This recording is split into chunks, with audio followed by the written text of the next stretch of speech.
We're gonna get going here without further ado. We can't hear Mayor you. Bruce Harrell. All right. Can't hear you.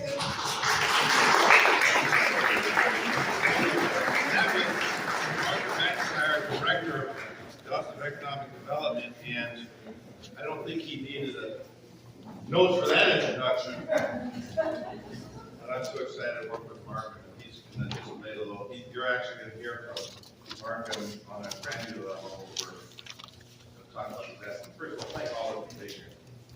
You're all busy people, but the success of this city, this region, depends on some of the decisions our administration makes, but also our collective commitment. So we're going to hear from some speakers here. We're going to lay out part of the game plan. And let me gather my notes here, because many of you didn't just meet me. You know, I sometimes riff.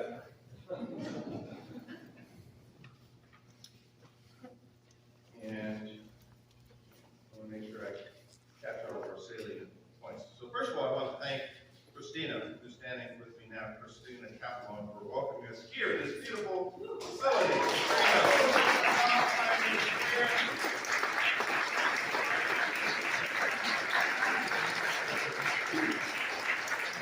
So Sama Pioneer Square, where we're standing, sort of represents what we're trying to do here. It's one of our newest Seattle restored locations where we've come together to look at formerly vacant areas. How can we activate? And more importantly than just activation, how can we create dialogue? How can we listen to each other, talk to each other, discuss new ideas? How can we criticize the mayor's department? No, that's not. But all subjects are fair to talk about, because in those difficult discussions that are happening right here throughout the city, we will get better. So this is sort of, we're very intentional on why we wanted to be here. Their mission, and I'll just read this, is to serve and amplify BIPOC voices, empower communities, and inspire the next generation by sharing their stories and sharing it through food, music, and art. This is a phenomenal example of the businesses that will fill downtown, as we'll talk about a little more today. Again, you'll also hear from our Economic Development Director, Mark McIntyre. You'll hear Councilmember Sarah Nelson, and she's going to, and we all know she's a champion for small businesses. And so,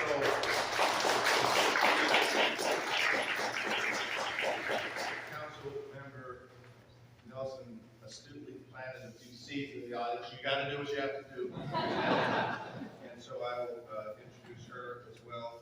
And then we'll hear from some final speakers. Jessica Gore, I practice this for you. Guy Berdanowski. My close enough to make the ballpark. Okay. Jessica and Erica Vasquez, they own River. And I think many of you are watching what River's doing. They opened up in October 2022. And they're a Vintage clothing curator and stylist, and Jessica's a fine artist who's worked on intersectionality. So they're in that creative space that we need so desperately in our city. So, having said that, let me talk about a little bit about some ideas that I broached in my city, State of the City address. I talked about we're trying to design what a new downtown will look like. And I said terms like, if we don't get this right downtown, not to the exclusion of the neighborhoods and the business districts, but I recognized during those remarks that this is sort of the epicenter of a lot of commerce activity, a lot of residents down here, a lot of action down here, and we wanted to get it right. And if we failed in our entire responsibilities downtown, everything else would fall flat. I think the feedback that we get, quite frankly, is that people are seeing progress as we move. I referred to it in my State of the City address as the kind of space needle thinking, long-term transformational enhancements that we wanted to see. We need to redefine what our downtown could be. This part of our downtown activation plan, and as Marco gets into a little detail, I need to make something very clear. This summer, right around the June timeframe, you're going to see a more comprehensive plan. And you're going to see between now and leading up to June a few announcements on the components of it. And the reason why we're going about it that way is, number one, is we have to, first of all, we have to know what we're doing. We have to look at our finance projections. We also have to work with stakeholders as we build a collective vision. We work with Councilmember Nelson's City Council on legislation. And so it's not the kind of activity, if sustainable and big box thinking, out of the box thinking, creative thinking. It can't be done like that. And under my administration, we will not do it like that. And that may not be sustainable. Yes, we want short-term victories. Yes, we also want sustainable change for the people who matter most in this city. So you're going to hear between now and this summer, sometime in June, more to come. But this morning, this afternoon, we want to share some immediate actions that we're taking. I hope that many of you have seen through our effective use of constitutional policing and our police officers, the work on 3rd Avenue and the Pipeline corridor in Little Saigon and Belltown, that you've already seen progress. Are we happy and satisfied with everything we're doing? Of course not. But you're seeing a trajectory that we are not afraid to take action, and we lead with people first, and we lead on our values of empathy, compassion. You've seen a unified care team helping people move indoors and significantly reduce cancer on downtown sidewalks. Yeah. You see that. And we shifted under my last budget proposal a neighborhood model, so the actual workers doing the work on the ground. I had breakfast with them last week. We talked about teamwork, what it means to be on the floor, so to speak, doing the work, and how to keep them inspired, and how they can know their own neighborhoods when they're working, doing this kind of work. You've seen the outreach that the King County Regional Homelessness Authority's partnership for Zero Reach, the 3rd Avenue project, and We Deliver Care. Members right here doing this kind of work. You see and read about what they are doing. The work they're doing just goes beyond picking up a paycheck. They're putting the hearts into this work, and people are still seeing the progress that we are making. Again, I know Lisa Dugard's here, Sean Blackwell from the PDA, Dominic Davis and family, Tabitha Davis, Stephanie Wheeler-Smith, Brandy Flood, Michael Kowalski, I spotted that one, and Jared Redden. And I'm just calling out a few names that I asked my staff. I said, give me a few names, and I know almost all of them. I said, give me a few names, I can give them some shout outs. And I said, they'll give me some praise if I mess up.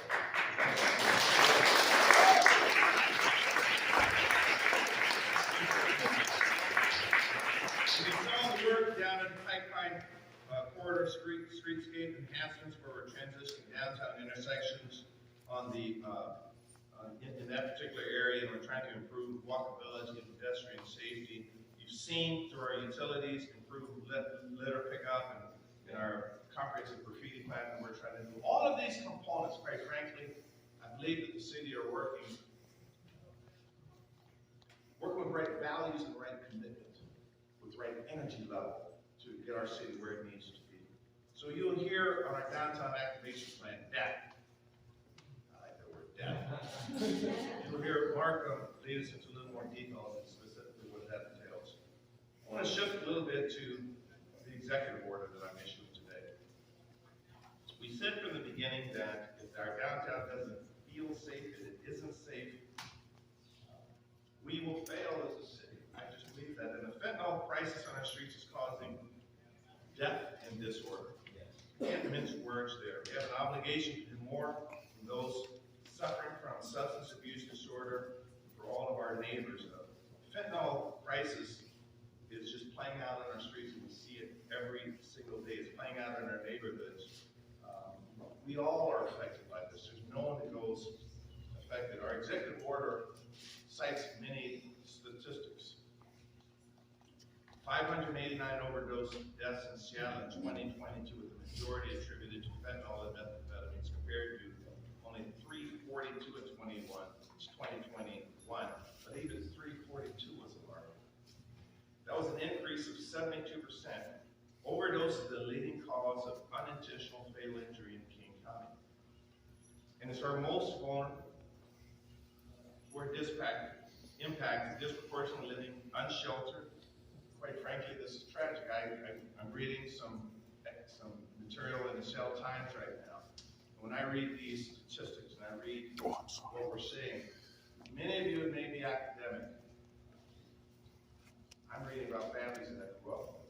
I'm reading about families that whose parents that I know. And so as mayor, I have a sense of urgency that I don't know what other people feel. I don't compare myself in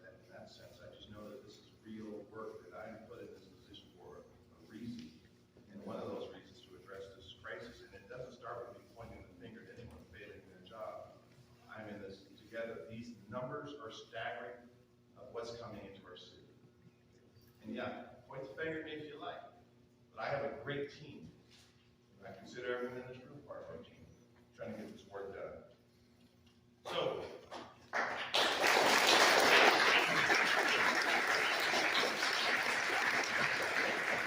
our strategy, in essence, is a two-pronged effort. Yes, a law enforcement approach to disrupt the distribution and sale of synthetic drugs and arrest and hold accountable narcotics traffickers. And I'll read that again. I'm not shy to read it. A law enforcement approach to disrupt the distribution and sale of synthetic drugs and arrest and hold accountable narcotics traffickers.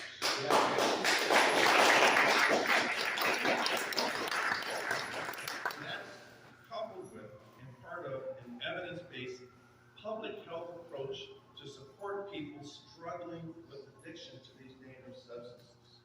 And people want to take part of one prong and have it calibrate or outweigh the other prong. That is not what we're talking about. So part of our executive order recognized this balance. So part of that balance is to direct, that I will be doing through this executive order, directing the Seattle Police Department, we're joined by Fire Chief Harold Scoggins and the Police Chief Adrian Diaz right here, directing the Seattle Police Department to prioritize efforts to disrupt the distribution and sale of narcotics in concert with other law enforcement partners. That would further our collaboration with the City Attorney's Office, the King County Prosecuting Attorney's Office, the U.S. Attorney, the DEA, the FBI, and the Department of Homeland Security. So we will be convening a working task force to really figure out how that works from a coordinated effort. That's part of it. If you are harming our communities by this activity, we have to coordinate our efforts making sure that harm stops. And that is dealing with selling and trafficking of these deadly drugs. We have to hold those people accountable. So our officers are committed to this work as our partners. Last Friday, for example, there was a shooting near 2nd and Pike. Many of you read about that. Our officers quickly made an arrest and found a gun that suspected fentanyl, and the King County prosecutors were in court Saturday morning. That's the kind of machine that we're trying to establish, working collaboratively with our other partners. And so we're going to, through our task force, fine-tune our tactical strategies in this regard. Now, for those who are suffering from substance use issues, it is crystal clear we need an innovative program to respond to overdoses, and we need to connect them with proven treatment and recovery services. I sort of look at this crisis as a before, during, and after approach. And so our executive order is intended to address it from that standpoint. So looking at what happened before, we are piloting a research-based drug abatement program known as contingency management in an effort to encourage individuals with substance use disorders to accept treatment services by providing, well, let me just put it this way, and I know Councilmember Nelson's going to talk a lot about this. We will do what makes sense to get people into treatment. We will do what makes sense to get people into treatment. One part of the program are low-dollar gift cards, as an example. But that is part of a philosophy to do the outreach and develop the relationships, such that people realize they don't change the way they will die. So, during the overdoses that we see, and many of you either seen it firsthand or read about it, we're going to be launching a pilot expansion of the Seattle Fire Department's Help One program to include an overdose response unit dedicated to swiftly engaging overdose survivors to increase acceptance of services or referrals. Now, I think what that may not be crystal clear what we're trying to do, and I have Chief Scoggins here to help me describe it in better detail. But we realize that as sad as it is to see an overdose, they're happening and happening at alarming numbers. So the question becomes, how do we work with those responders, not to arrest, but to rapidly give them the help, life safety services quickly, to be nimble to do that. So we're looking at how we expand the program and Help One and give people the need that they have, the urgent need that they have.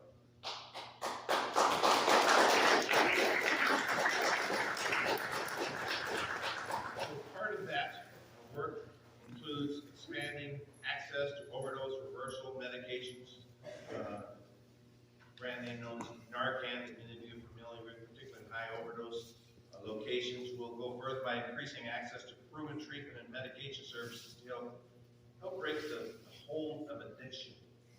We know that this drug is cheap to produce, it's cheap to sell. It's so powerful that it overcomes the involuntary impulse to breathe. This is an unprecedented kind of drug that we're faced with. And so while we do our outreach and our upstream work during the overdose, we have to be nimble. That's the part of the executive order that describes that. Now, on the back end of some of the work we're doing, we're going to be convening a meeting with our public health partners to establish a post-overdose diversion facility where people can be brought after non-fatal overdose. And we have to decide it, we have to fund it, we have to find a way to fund it, we have to work with funding partners. And particularly, we realize that we have a shortage of this kind of access to these types of facilities, and so that's what we need to explore. We're not just looking at the 1 month picture, we have to look at the 1 year picture and 2 year pictures, and so we think that's going to be critical work that we do. Our executive order also takes additional actions beyond these. The last two I'll highlight are the formation again of this public health work group. Here we want to get everyone in a room. We have strong partners in the county. We have strong partners in the state. And as a city, I think we're showing what happens well when we're working collaboratively well. And so we look forward to having that actual work group with our partners. I want to thank Dr. Khan for being here. And that's going to be some great work where we can think outside the box, we can look around the country, look at best practices, and make sure that our machine is working best. And I'm excited about that work. And then, as I mentioned earlier, our law enforcement task force. How do we strategize there? How do we go after those that need to be held accountable? How do we do that, knowing that this crosses several police-type jurisdictions? So these two bodies of work will help ensure we keep acting on this issue. Before I turn it over to Markham, I want to say this.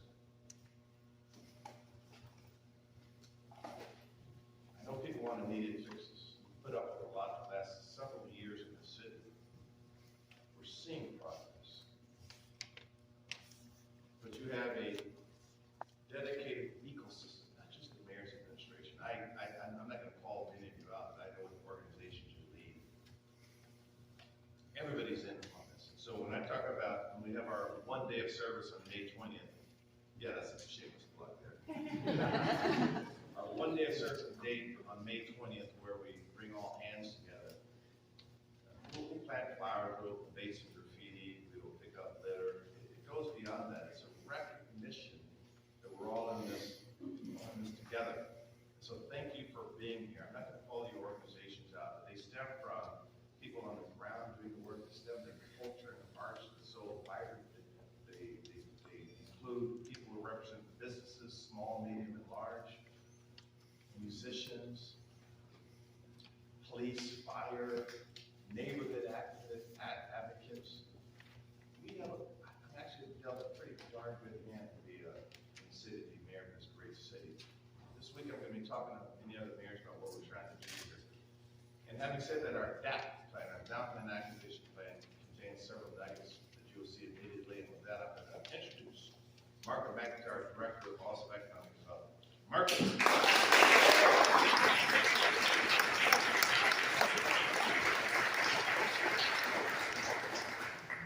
Thank you, Mayor. I'm Markham McIntyre, the Director of the Office of Economic Development for the City of Seattle. And the Mayor has charged OED with developing the Downtown Activation Plan. And I'm really excited to be here today because we've been developing this plan for a while, and it's really fun to be able to come talk about, give you guys a preview of what's to come, and also some of the things that we're going to do right now. Downtown Seattle is the heart of our city. And at this critical moment, and incentivize recovery, and also expand services and remove barriers to rehab so that if people want to get and stay clean, they can.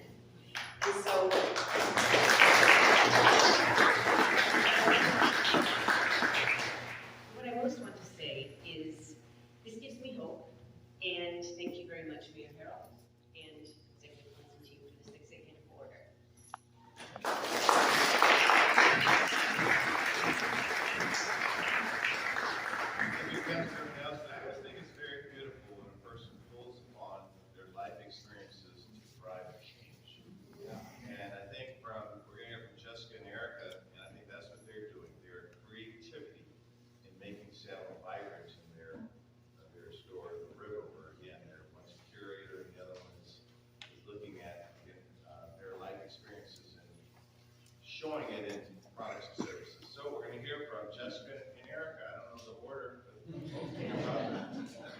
do your thing.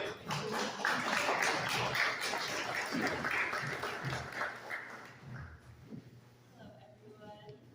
This is, it's a bit surreal as I'm sitting up there realizing that days like this have directly impacted me.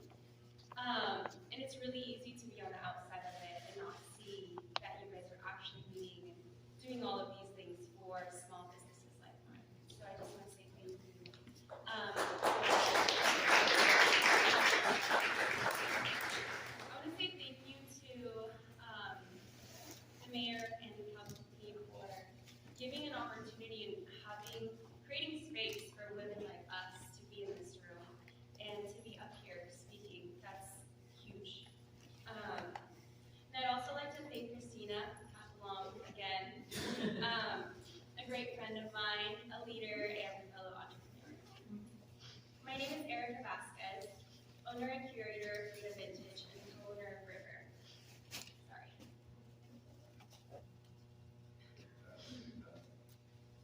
We're here today as grateful participants of the Seattle Restored Program. River is an event venue available to rent for any purpose. Our tagline is that we're an event space with a crush on creatives, as we specifically want to platform local creatives.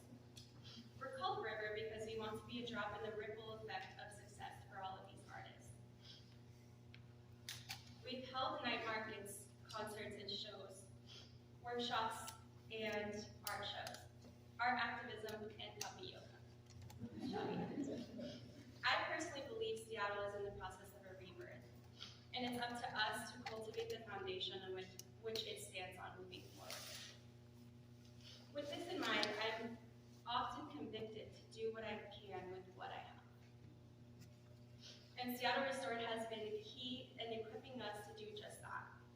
We've seen firsthand the impact that River has had on fellow small business owners and creatives, and we'll continue to put our all into it as long as this program is here. We are in the business of cultivating and creating a safe space for arts, culture, and entertainment, making these accessible to all. I believe it's important for us to think about how we can equip, train, and guide these business owners into success and revenue that will only help elevate our city. The Seattle Restore program is a gift. The question is now, how do we equip and support these business owners for the growth and success of our city?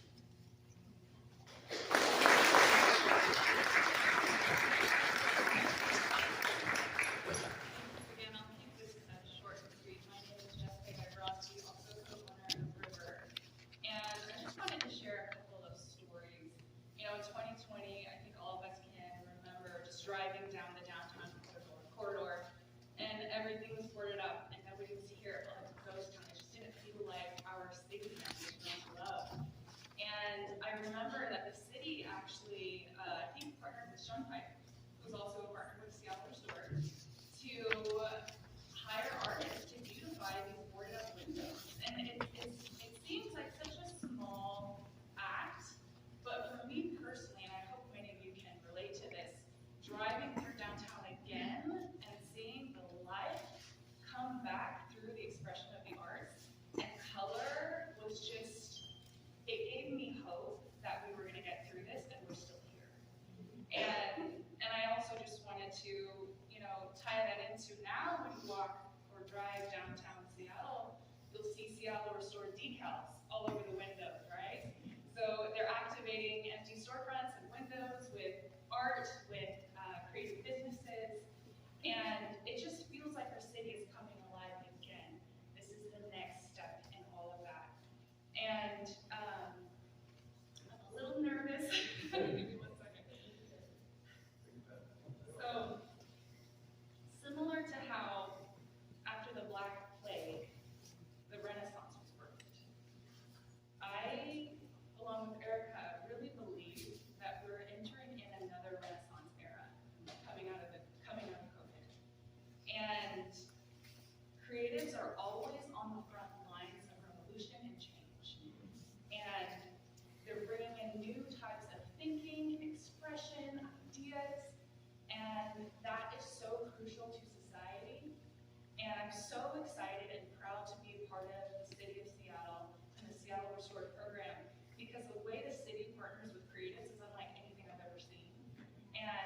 just want to commend and honor the city's equitable and inclusive efforts to bring opportunity and breakthrough to creatives in this city.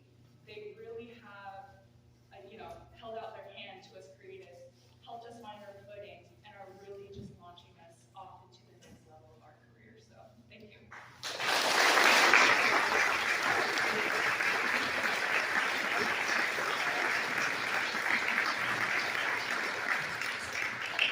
Thank you, Erica and Jessica. Where I grew up, when people talk like that, someone says, "Can I get an amen?" We're gonna open it up for a little Q&A. Jim, I'm gonna ask that you help me navigate through any questions, and at this way, very appropriate time. Go ahead, Jim. Go ahead, Erica. Thanks. Can you talk a little bit more about the OD diversion facility, sort of how it would work and how people who go to the hospital would, why they would be more likely to want to go to this facility? Yeah, and I'm gonna ask both my chiefs to come up here because they may have a little more of a granular response. In fact, I may ask one of you to, Erica, do you mind repeating the question, please? Yeah, it's how will this diversion facility work and how will it be, a better alternative for people who don't want to go to the hospital when their life ordinarily would just walk away? What's going to get them there? Good afternoon, everyone. My name is Harold Scott, Chief. So many of you are familiar with our Health One program. They have been in service since 2019. And these firefighters and case managers do incredible work in building relationships. And really, that's what this is all about. So what we're going to be adding on the street is when a person has an overdose, generally 911 is called. And what's going to happen now is Health One is also going to respond to that overdose. But Health One comes with case managers and firefighters who are trained differently to actually talk to folks and really explain the resources that are available to them. So when the fire units leave, the police units leave, Health One will still be on the scene. And they're going to offer up all the resources. So not just the day of, they're going to check in the day after, just like we do case management for people in crisis, for people who are homeless, and so many other things. So our goal is to offer the resources and get them to where they need to be. And our firefighters can be pretty persistent in getting people where they need to be. Will this be staff side, like social service workers, organizations outside the city? So, and I think, just to be clear, so let's follow the issue. I said in my prepared remarks that we're going to cite and explore funding for and work with public health partners to establish a post-overdose diversion facility where people can be brought after non-fatal overdoses to recover and get stabilized with medications and access resources.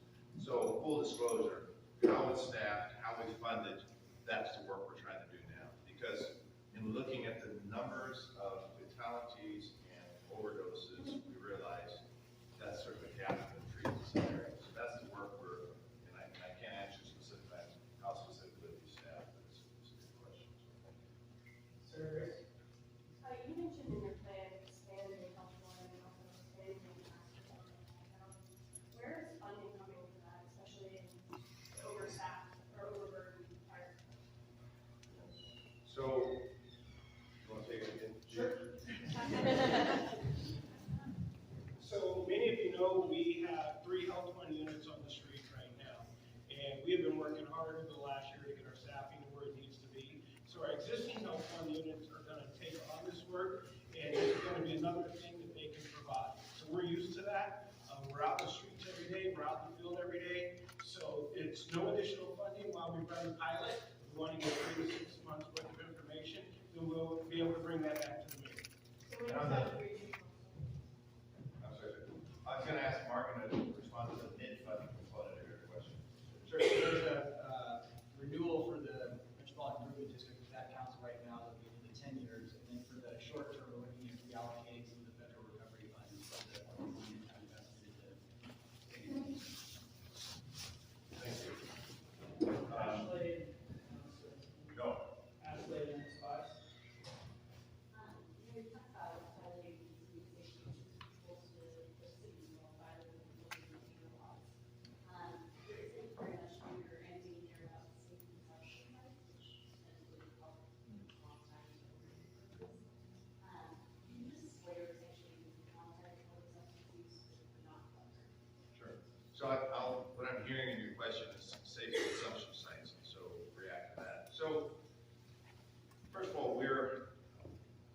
continue to look at where it's working and where it's not. And I think we looked at San Francisco where I don't think it was working nearly as optimal as they were hoping it would.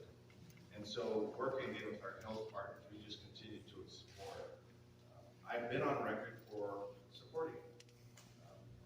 That I think that one means to treat people or to get them, one, in an area where we could converse and have conversations and have it somewhat centralized, but make sure that if there's safety to occur in this kind of activity, that we can help them with that. Not so much so that we're enabling it, but we're treating it. But the fact of the matter is that I don't know if all the data is in on whether safe consumption sites work or not. And so that's not part of our plan right now. We're keeping the lines open, so to speak. We're looking at what the state and what the county will do in this regard as well. And that's part of our discussion. So it's not part of our current plan, but we have not excluded it out as a possibility. I don't know if anyone wants to add anything to safe consumption sites. I continue to be intrigued by the concept.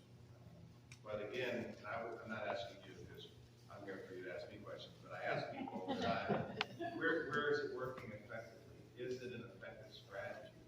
And if it's an effective strategy, we see proven outcomes, we will do it here. I will push for it. And again, our health partners are studying it probably more feverishly than we are as well, knowing that they're sort of experts in that. Dr. Petty, if you got something to add, we're willing to listen, but it's not part of our current plan.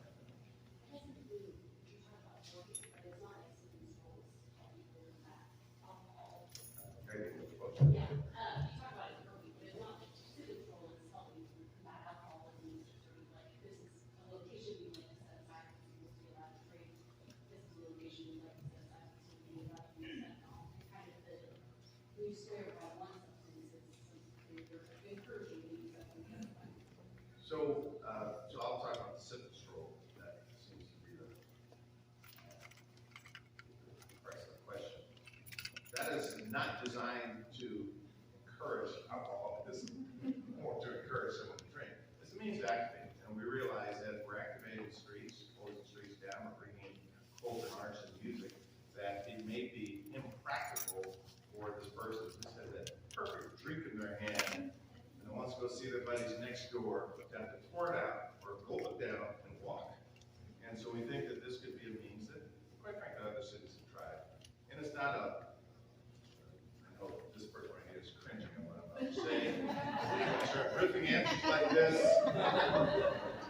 But we think it, Mark used the word cool. We think it could be a cool part of Seattle within reason, within regulation, within common sense.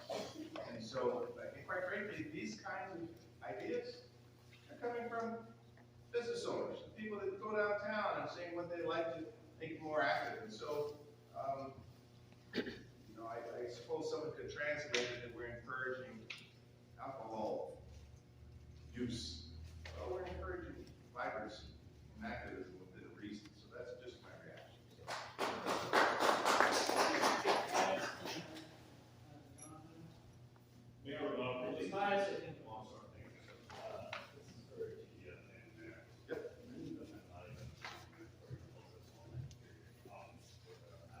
I'm sorry, but did you know that?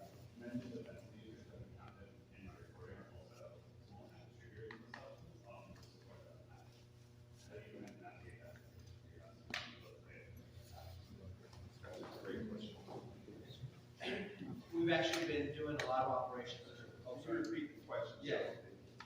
So the question is that it is encounters a lot of the current people that are distributing small-time distribution are current users and just really just trying to keep their, maintain their habit. What we've actually been focusing on is large-scale distribution. We've been focusing on the cartel, so we've been working closely with the federal partners and actually identifying those people. We've covered almost close to, over the last few years, almost 4 million, which is obviously enough to kill this entire city. But not only we actually just recovered 62 pounds of methamphetamines. And so it's not just fentanyl that is actually hitting our communities. It is other drugs that are still also being a big product of that. And that's what we're focused on, is the big time dealers. They're bringing in this distribution, trying to trade it on communities. We're hoping that we can actually legislation, the Blake decision. And that'll allow us to really be able to figure out how do we get people into treatment to reduce demand. And that'll also be another component of this level of like enforcement, but also education strategy as well. Where's the line? Where's the line? Where's it? You know, I don't know if there is a full line. I think that we find that big distributors will come in and target, you know, some of the smaller people, but we do recover some of the, you know, the dealers at the local, you know, street level. But most of the times that we're actually recovering large scale of narcotics or have been working with our federal partners, and that's really where we're putting a lot of investment is working with our federal partners, doing a variety of different investigational skills to be able to recover large amounts of dope. Mayor, the city and county spend more than $1 billion a year on harm reduction supplies, giving away needles, meth pipes, rubber bands, so on and so forth, yet we're seeing a record number of drug overdose deaths. Do you believe this strategy needs to be reassessed, and also how will harm reduction as is be part of your new treatment program?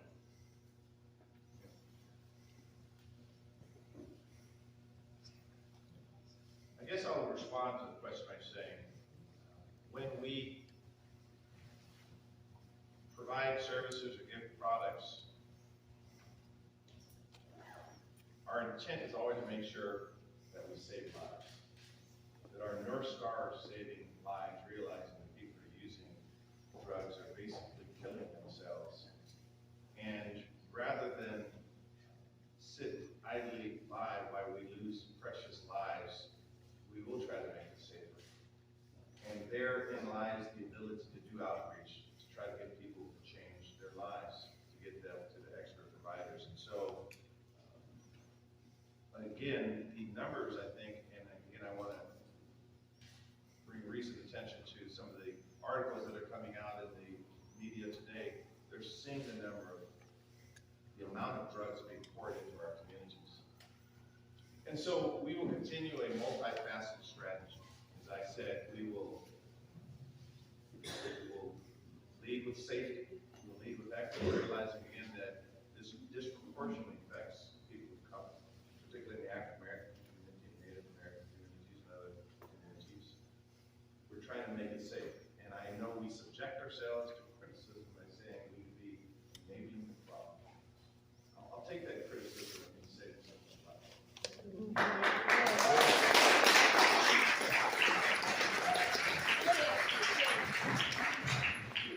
just wanted to give you some backup.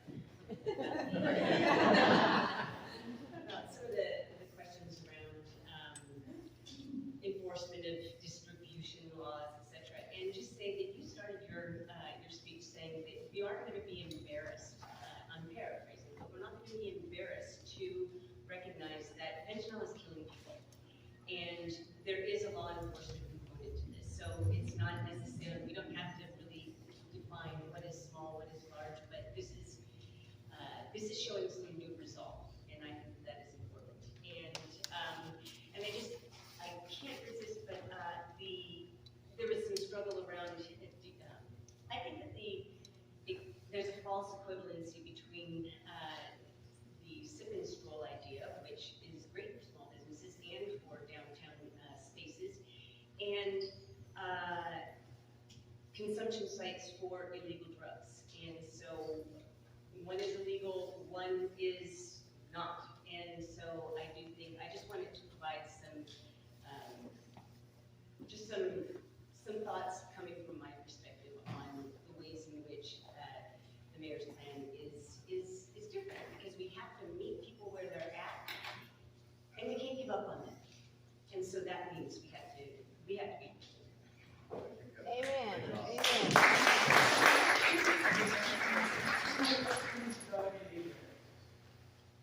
I was wondering about the residential zoning aspect of your plan.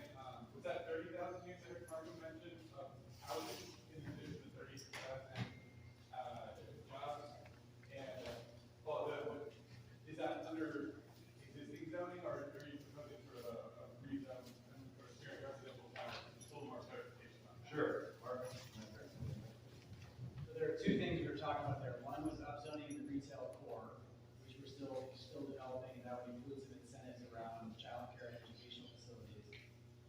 separate to that, there's zoning around industrial and maritime lands, and it was hoping to stimulate creation of 30,000 family wage jobs and 3,000 units of housing within that parcel. And that directly applies to the gap zone with what it does to the stadium district, unlocking potential development for entertainment, hotel, restaurant, bars, type stuff.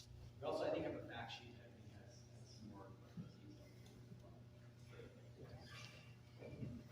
AJ? Yeah, so I'm sorry if it's super obvious, and if it is, apologies, but what I'm hearing you guys say is the big problem downtown, those areas, is safety concerns, and that comes from crime, drug-related, and problems with addictions, overdoses. And the plan to address that is to arrest drug dealers and then to provide voluntary treatment services to people. Maybe like get them gift cards. Is that pretty much what you guys are saying? No. No, okay. That's volunteers.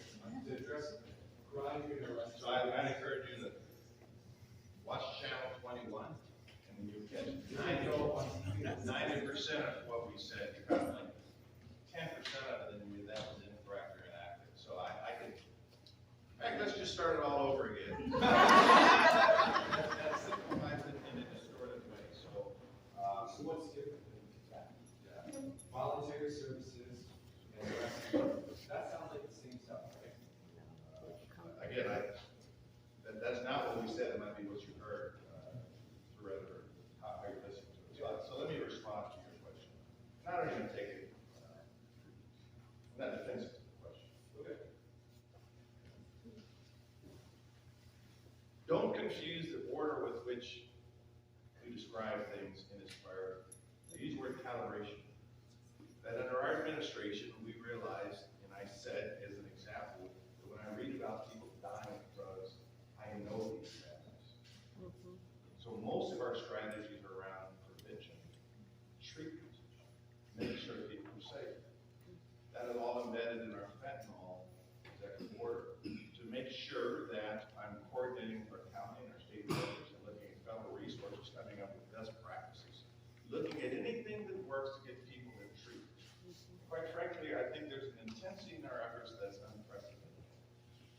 But I'm not going to mince words by saying, if you look at the data of drugs pouring into our community and how it is going about it, that as the mayor, I will hold a task force to look at how we do enforce the existing laws.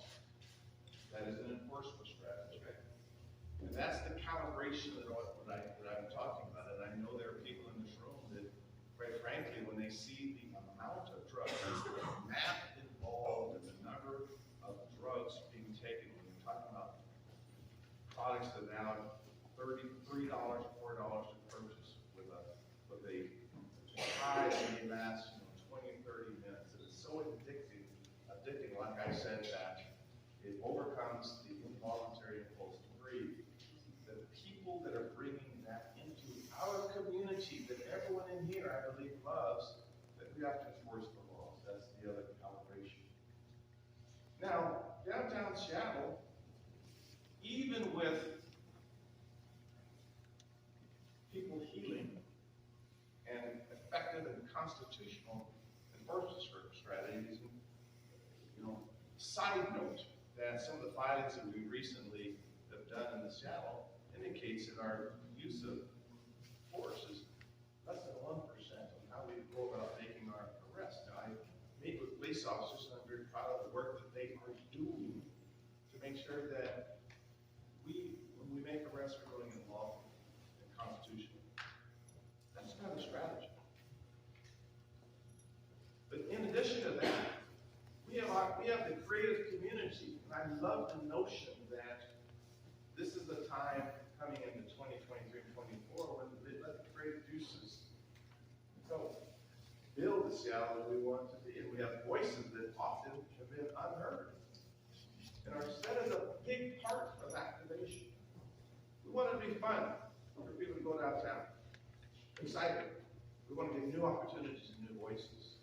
Maybe you didn't hear that, but when we talk about BIPOC communities as one example, we talk about small businesses, we talk about the creative culture, I talk about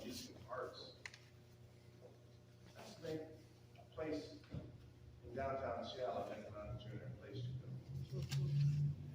So maybe you could simplify